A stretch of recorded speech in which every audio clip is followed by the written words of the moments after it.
En la cadena SER, La Hora Extra, con Pepa Blanes.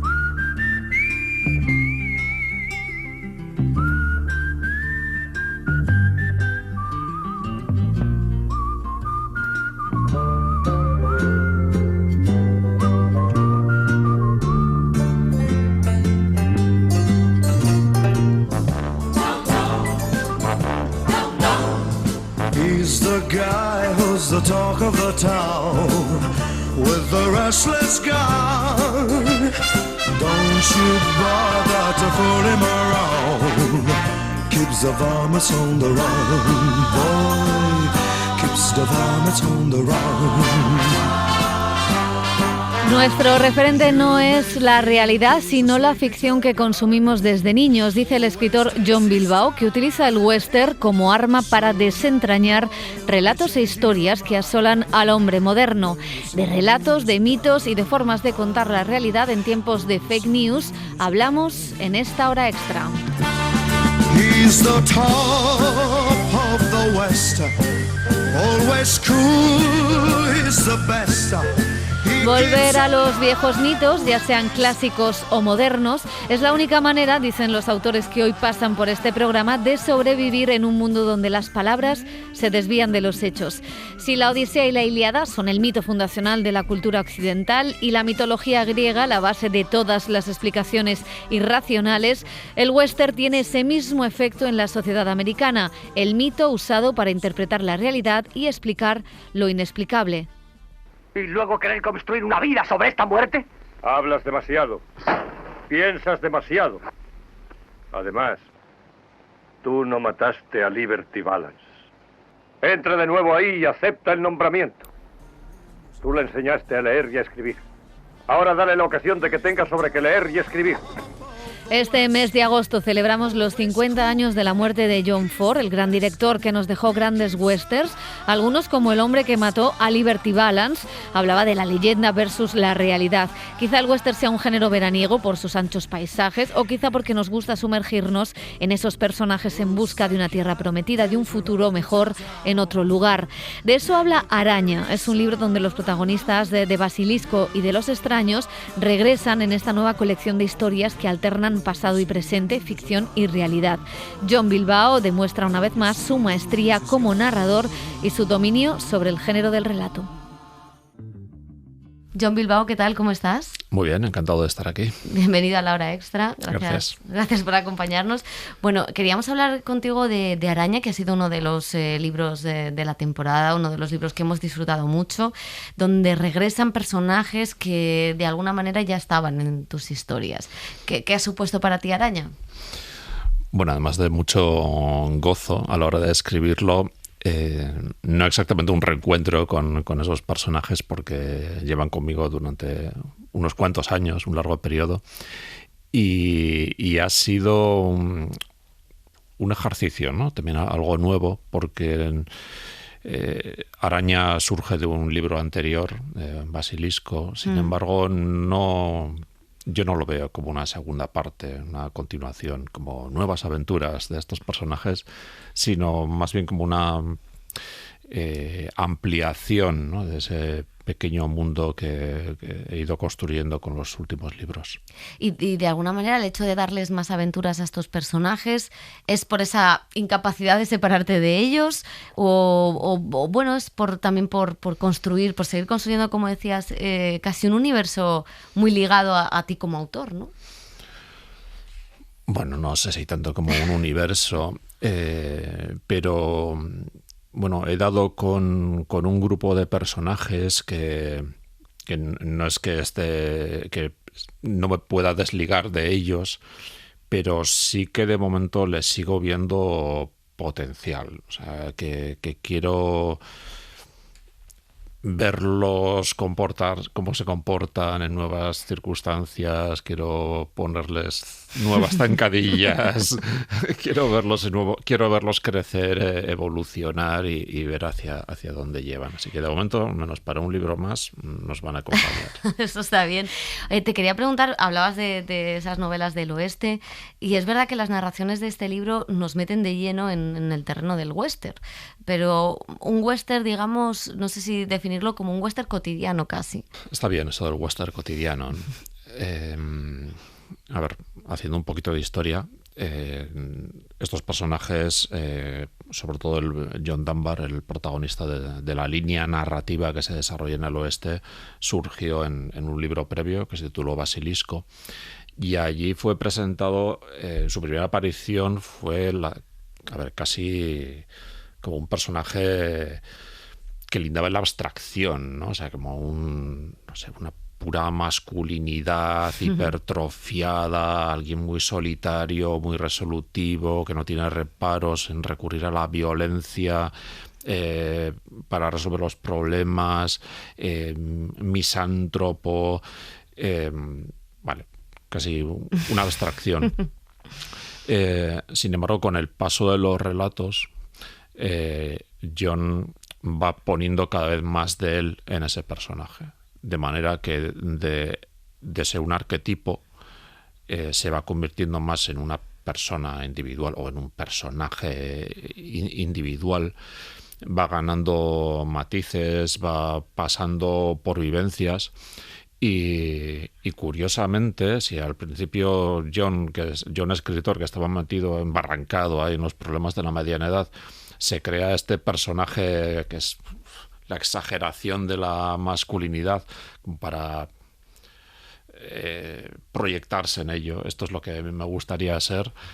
Con el paso de los relatos del oeste, John Dunbar se va pareciendo cada vez más a John. O sea, ya empieza a tiene su pareja, tendrá una hija, tendrá que buscar una casa, tendrá que ser, o sea, menos abstracción y tener los pies en el suelo, ¿no? Encarnar otro tipo de masculinidad.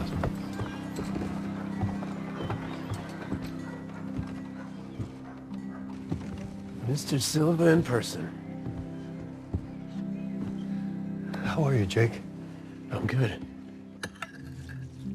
Es muy curioso porque, fíjate, este año también se ha estrenado el western de Almodóvar, que es un cortometraje sobre dos vaqueros que tienen una relación. Él decía, bueno, es que mis vaqueros hacen la cama, ¿no? También como ese cambio de una masculinidad, generalmente en las películas del oeste no se ponía hacer la cama a ninguno de los personajes, pero si hubiera habido alguno sería la mujer. Pero aquí son los vaqueros los que hacen la cama, doblan la ropa, se cambian. Por eso hablaba de esa cotidianidad. No sé si también están cambiando esos relatos fundacionales, como es el western, que es el icono de la masculinidad. Es que es muy bonito, o sea, verlos, pues en el caso del corto de Almodóvar, hacer la cama, o en el caso de Primera Vaca, barrer el suelo de su cabaña, ¿no? Porque cuando nos encontramos con un género con unos códigos tan marcados como el western, todo lo que suponga forzar las costuras del género es muy de agradecer, ¿no? O sea, todo lo que suponga una rebelión de los personajes para huir del arquetipo, para mostrarnos algo diferente a lo que ya tantísimas veces hemos visto, hasta el extremo de que se haya vaciado de significado, es muy grato. Y un hecho, pues mira, el ejemplo de Almodóvar no puede venir mejor, ¿no? Algo tan simple como que un hombre, o en este caso dos hombres, hagan la cama por la mañana, adquiere un significado enorme, ¿no? O sea, muchísimo mayor que si solo viéramos en una película o una narración que se desarrolle en la actualidad, en Madrid, en primavera-verano de 2023. Y otra de las rupturas de esas convenciones es dónde se ubica el western, ¿no? O sea, creo que, por supuesto tú, pero también Hernán Díaz o Fernando Navarro, que también publica en Impedimenta, habéis demostrado que se puede... Almodóvar no, porque hace la simulación de que es el lejano oeste, pero sí que habéis demostrado que el western puede ser en otros parajes, otros lugares que no sean esa zona concreta de Estados Unidos donde nace el género. ¿Esto es producto de la globalización? ¿Es producto de que es un género que se adapta bien a otros paisajes? ¿O es producto de que esa simbología del western está también en muchas tierras del planeta? Es todo eso, y yo ya añadiría otra razón más, y es que el western se ha convertido en un código narrativo, en un lenguaje narrativo internacional, universal. Allá por los años 60 saltó fronteras, saltó océanos, se libró de la carga ideológica o del aparato ideológico que arrastraba en Estados Unidos, y se empezaron a hacer westerns en Italia, en España, en México. Se empezaron a dibujar cómics del oeste en Francia, en Italia, en España, hasta que llegar a lo que a mí me parece un gran rasgo de madurez, y es que a día de hoy tú puedes contar una historia del oeste en cualquier lugar del mundo y en cualquier época, siempre y cuando te ciñas a unos códigos narrativos mínimos, ¿no? Y bueno, no vamos a pormenorizar aquí ejemplos, pero es que estamos viendo westerns a diario sin darnos cuenta de que lo son, ¿no? O sea, esos códigos se infiltran en montones de películas, novelas y series de televisión ambientadas en la actualidad en lugares muy, muy alejados del oeste del Mississippi. ¿Y qué tienen en común el paisaje de Nevada y el de Asturias? Es que en el paisaje de Asturias, y en concreto el paisaje de mi casa, cabe todo, ¿no? y ahora al escribir sobre el oeste y además combinarlo con ese paisaje asturiano, es que estoy haciendo lo mismo que hacía en esa casa que se describe en estos libros cuando era pequeño, es jugar, ¿no? Pues antes jugaba con los muñequitos de plástico y ahora juego con personajes que yo me invento y plasmo sobre el papel. Hay una cosa que a mí me gusta mucho de Araña, que es un libro que habla del pasado y del presente, cómo los interacciona. Es difícil, es algo que ha estado en la literatura, que está en el cine, ¿no? Esa relación entre pasado y presente, pero la forma en la que tú lo presentas es bastante original. Yo no sé si es también una manera de decir lo difícil que cuesta desprendernos de ese pasado, lo difícil que cuesta vivir en el presente en un momento como el de hoy. Sí, pero yo creo que por encima de ese diálogo hay otro que quizá me interesa más, que es el diálogo entre la realidad y la ficción. O sea, el modo no solo en el cual la ficción se nutre de la realidad, sino el modo como a veces nosotros necesitamos de la ficción para interpretar la realidad, ¿no? Y a veces como la ficción, o sea, condiciona nuestra forma de comportarnos, ¿no? O que a veces para entender la realidad nos la tienen que contar de forma de ficción, ¿no? Y esto que puede sonar un poco abstracto, pero para explicarlo siempre pongo el mismo ejemplo. Y es el de todas aquellas personas que después de ver en el cine de Tiburón de Steven Spielberg empezaron a tener miedo a bañarse en la playa. O sea, perdona, pero tú ya sabías que era un tiburón y lo que hacen los tiburones, y seguramente hasta los habías visto en acuarios, ¿sabes? Pero cuando ves al tiburón inserto en una ficción en la que aparecen unos personajes que sufren las consecuencias del ataque de un tiburón, vale, entonces ya haces las conexiones mentales necesarias para activar el miedo. Es totalmente, porque al final tenemos una imagen de las cosas tal y como la ficción nos la ha dado. Generalmente, la ficción literaria también, generalmente el audiovisual, porque quizá tiene como más fuerza, ¿no? Pero es verdad que conocemos ciudades, o por lo que hemos... O sea, nuestra idea de las ciudades, o nuestra idea del western, o nuestra idea del paisaje es la que nos ha dado la ficción casi, ¿no? Sí, a menudo. Bueno, es que en muchos casos... cuando leemos sobre nuestros conocimientos sobre lugares, episodios históricos, personas, muchas veces provienen de la ficción. Y esa ficción se escribe, o sea, borra la realidad, ¿no? O sea, quizá también porque la ficción está codificada, tiene una estructura, está preparada para un receptor, ¿no? Es un mecanismo de comunicación, ¿no? Hay un emisor, un receptor, un medio y un mensaje, ¿no? Mientras que la realidad, no, la realidad está ahí, ¿no? O sea, y tú percibes una parte, una fracción de ella y puedes entenderlo o no. La mayoría de las veces no, al menos en mi caso. Y en eso también ha contribuido a una idea de la masculinidad, porque te leía que Clint Eastwood ha hecho daño a la masculinidad. No sé si Clint Eastwood... También bastante... También bastante sí, algo positivo. Sí.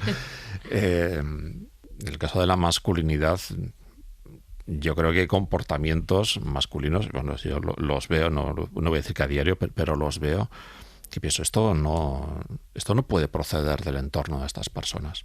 A lo mejor esto no se lo has visto a tu padre, ni a un hermano mayor, ni a tus amigos. No, esta forma de hablar, esta forma de dirigirse a las mujeres, no, esto es fruto de ficciones mal digeridas, ¿no? O de ficciones mal digeridas asociadas pues, a unas otras influencias no tan positivas, ¿no? Pero sí, en ese aspecto también bebemos de la ficción, no siempre de manera favorable.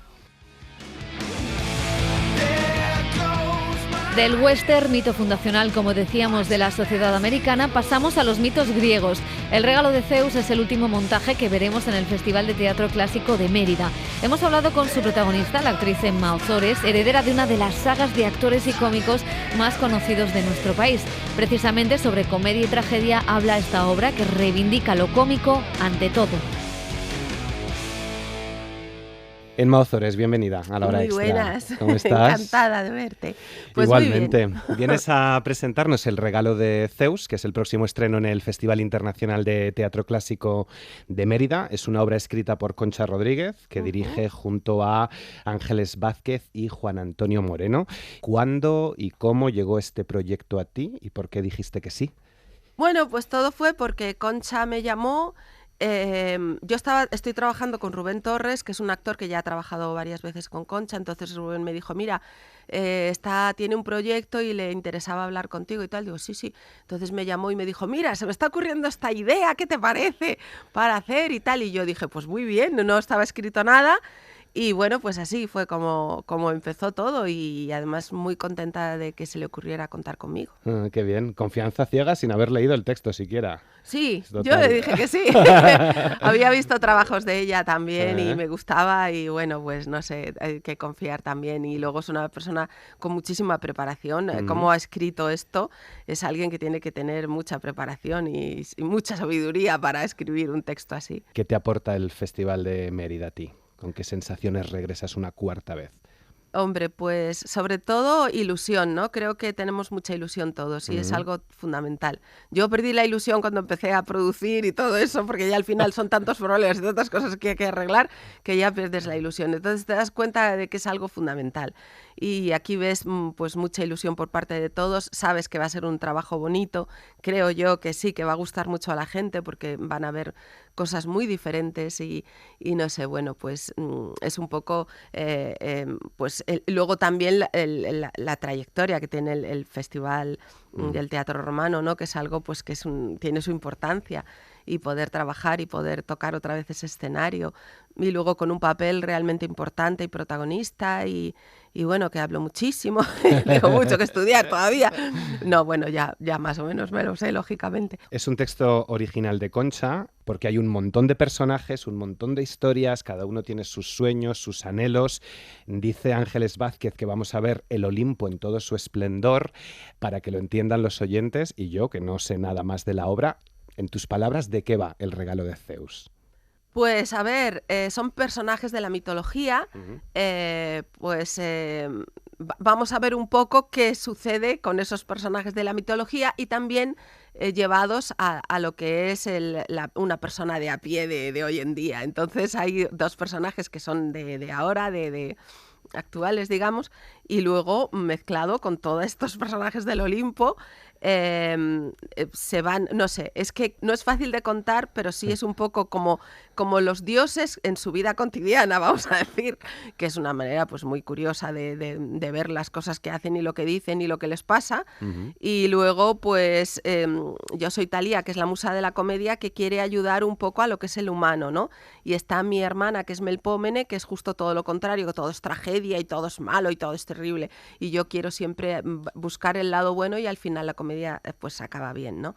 Zeus es también Juan Meseguer, que es un actor fantástico, y ese es nuestro padre, y siempre está enfadado y tira muchísimos rayos. Todo esto también habrá mucho de 3D, porque hay otro de los dioses que crea los animales, entonces se van a ver la creación de los animales, se va a ver el diluvio, o sea, se van a ver un montón de cosas que creo que puede ser alucinante. Wow. Solamente he visto un poquito en el ordenador y he alucinado ya con el poquito que he visto. Vamos a hablar un poquito de algunos de los personajes. Vamos a empezar por a quien tú interpretas, que es Thalía, la musa de la comedia. De musa de la comedia a musa de la comedia, cuéntanos un poquito cómo es este personaje, cómo es Thalía. Bueno, pues Thalía, a ver, a mí me dio las instrucciones Concha, la directora, y me dijo, esta es Emma Ozores, o sea, tú tienes que ser tú y no sé qué. Mira, pues qué fácil, ¿no? Porque tampoco eso me complica. Entonces, pues he intentado ser yo y todo lo que voy haciendo parece que les gusta. Y entonces, pues la verdad que estoy contenta porque me apoyan, se ríen y digo, anda, vaya, pues entonces esto está bien. Así que por ahí estoy yendo, por sacar toda la parte divertida que pueda a cada momento. ¿Eres consciente de que eres la musa de la comedia española? O sea, te lo dicen por la calle. Oye, ¿Qué ¿cuánto va? me he reído contigo en tal? ¿Cuánto me reí contigo en cual? Muchas gracias. Hombre, sí, la gente es súper amable, pero vamos, eso tan bonito no me lo habían dicho nunca. Sí. ¿Qué te ha aportado a ti la comedia? Pues esta te refieres, ¿no? Esta en general también, ¿no? Hombre, pues es que es lo que a mí me gusta hacer. Cuando haces drama, pues te dicen, ¡qué barbaridad! ¡Qué maravilla! Se me han puesto los pelos de punta, estás por descubrir, y te ven como qué importante. Pero yo digo, pero sí, bueno, esto para nosotros los que hacemos comedia es fácil de hacer una cosa dramática. Es más difícil hacer comedia. Entonces, pues es lo que a mí me gusta, porque a mí me gusta que la gente lo pase bien con lo que hagas, ¿no? Y bueno, pues me encanta que me den oportunidades para hacer cosas bonitas y que la gente se pueda reír y disfrutar. Vamos con otro personaje, con Melpómene, que lo has adelantado, la musa de la tragedia, tu hermana de la que quieres vengarte. ¿Cómo es la relación de estos dos personajes? ¿Cómo es esa musa de la tragedia? Pues mira, pues la musa es muy divertida porque es muy trágica. Todo es una cosa tremenda. Y entonces cada vez que habla te da risa porque es que es exagerada, ¿no? Entonces te hace gracia. Y bueno, ella todo lo ve, pues que su padre tire más rayos a la humanidad y que los tsunamis, las pandemias, que les haga de todo, ¿no? Y eso es lo que ella siempre está intentando que suceda, porque todo es muy dramático. Y yo todo el rato freno el que pueda suceder todo ese tipo de cosas, ¿no? Entonces estamos ahí siempre como la tragedia y la comedia, las dos ahí enfiladas, hasta que al final gana la comedia. Zeus envió a los hombres el mejor de los regalos, la mujer. Y alguien del reparto en las entrevistas que he visto ha dicho que nos vamos a preguntar qué ha hecho el ser humano con el regalo que Zeus nos ha dado, es decir, con la mujer. ¿Cuál es la reflexión aquí? No sé si hay un toque Barbie en la obra, a lo mejor. Pues mira, hay muchos toques que realmente, o sea, es una comedia que te va a hacer reír, pero te va a hacer pensar también. Nos muestra un poco el espejo de muchas cosas que hacemos que no tienen mucha lógica tampoco. Y aquí, pues sí, hay un momento en el que yo digo que cómo es posible que Pandora, que digamos que es la diosa y es la madre y es todo, pues que cómo es posible que la hayamos tenido siempre encerrada en una cueva y sin tal, o sea, de una manera que no ha podido demostrar sus dones y tal, o sea, es una especie de reflexión, ¿no?, que también se hace. Y hay muchos momentos de la obra que a mí me gusta también por eso, porque refleja un poco de lo que es el mundo, de una manera divertida, pero de otra manera que también dices, anda, pero es verdad, ¿sabes? Entonces creo que tiene ahí un toque muy bueno. Ajá. ¿Y hay esperanza? Porque claro. Aquí se está buscando la esperanza, ¿no? Exacto, Los aquí se está personajes buscando buscan la esperanza. todo el rato están buscando la esperanza y la esperanza que nunca llega, que no sé qué, ¿dónde está la esperanza? Y al final la esperanza estaba entre nosotros, lo que pasa es que no la habíamos visto. Y yo me doy cuenta quién era la esperanza y ella dice, sí, era yo y tal. Entonces es muy bonito.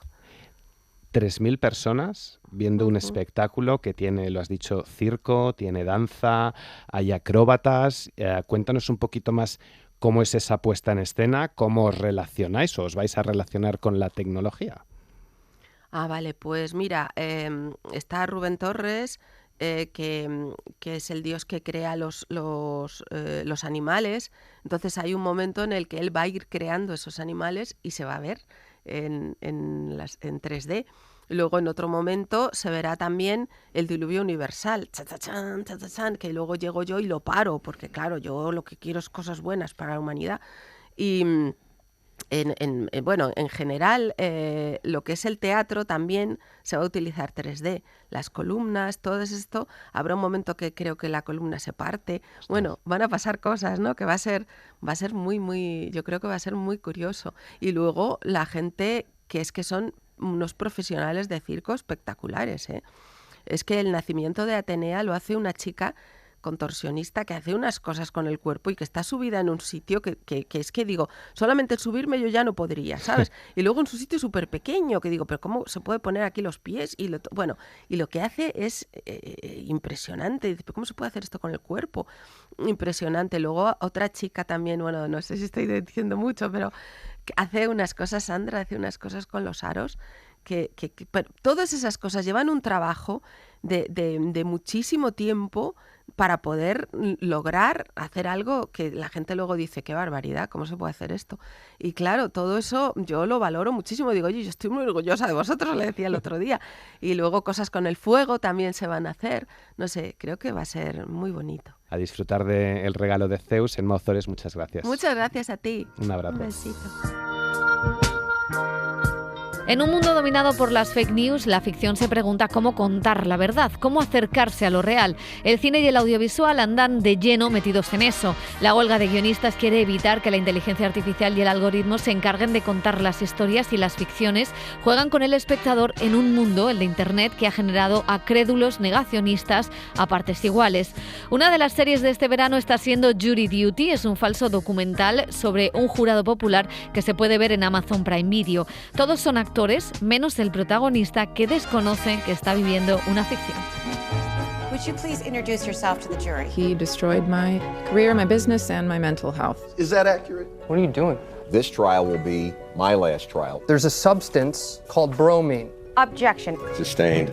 De la ficción, de la imposibilidad de la verdad y de los jurados populares habla también la Palma de Oro del pasado Festival de Cannes, Anatomía de una caída, una película de la francesa Justine Triet que marca la próxima temporada de cine y que ha arrancado ya su estreno en Francia. Para conocer la realidad y hacerse a ella, también el pintor Juan Ugalde, un nombre clave en la pintura contemporánea española, tiene sus métodos, usa el collage.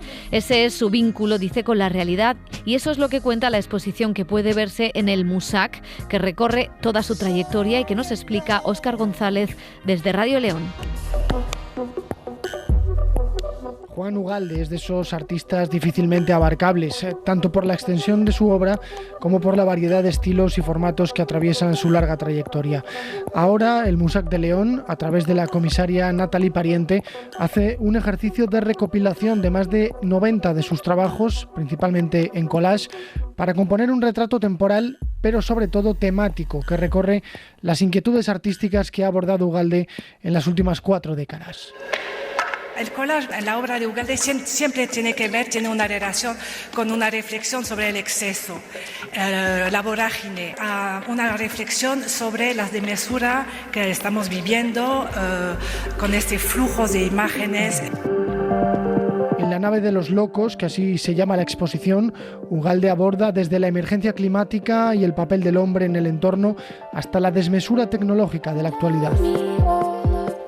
Yo había utilizado el título de las naves de los locos varias veces porque siempre es un cuadro del Bosco que siempre me había impactado y sobre el que siempre había trabajado, y me pareció que esa reflexión en este momento de qué es la locura tanto a nivel individual como a nivel colectivo era un poco el eje que podía mover todo mi trabajo de presente y de futuro, ¿no?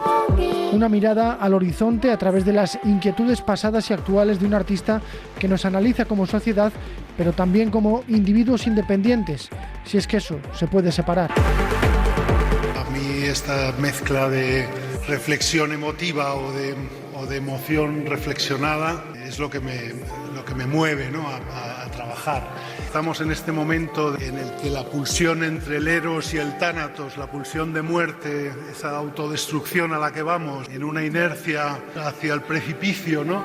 Y ese placer de vamos a vivir lo mejor posible hasta que esto desaparezca, ¿no? Por un lado es una cosa individual y luego es una cosa colectiva, ¿no? Juan Ugalde, hasta el 7 de enero en el Musac de León. Nos vamos, volvemos la semana que viene, gracias a Pablo Casado, que ha estado en la dirección técnica. Y lo hacemos con reggae, la música que ha llenado el fin de semana en Benicàssim con el Rototom. Adiós.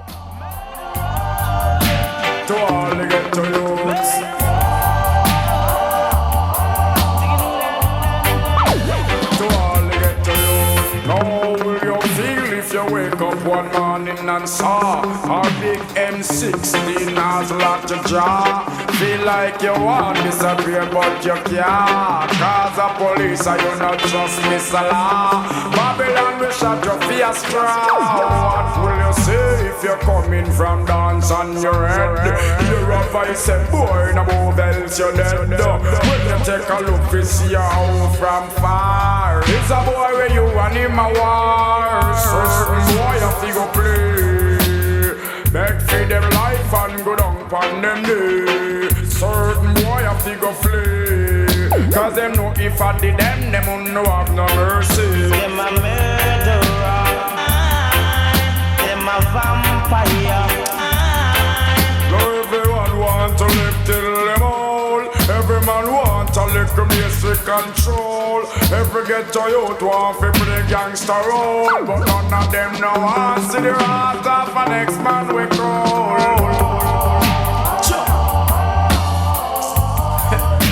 To all the ghetto youths, living thing a go. Well, what will Miss Salaman do if the table should have turned? Bad man decides the police skin to burn. Babylon has spread gun left for them boot. Call them dog and them yard man a shoot. Wonder if them will kill another youth. How will you feel if you're your friend them on patrol? Through your police you a flex like you're cool. All a challenge bad man and you shot them down. No bad man surround you with them big every gun. And the whole of them want fling you down. So boy have to go play. Beg for them life and go down on them knee. Certain boy have to go flee. Cause them know if I did them won't no have no mercy. Them a murderer, God knows. Them a vampire, sure. Them what them a fool. Hey, to all the ghetto youths.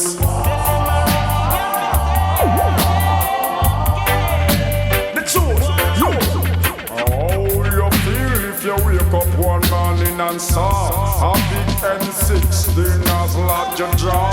Feel like you want disappear but you can't, cause the police are you not just Miss Allah. Babylon will kill you for your straw. What will you say if you're coming from dance on your end? You're a vice and boy no move else you're dead. When you check it out you see your home from far. It's a boy where you and him a war. Certain boy have to go play. Beg for them life and go down on them knee. Certain boy have to go flee. Cause they know if I did them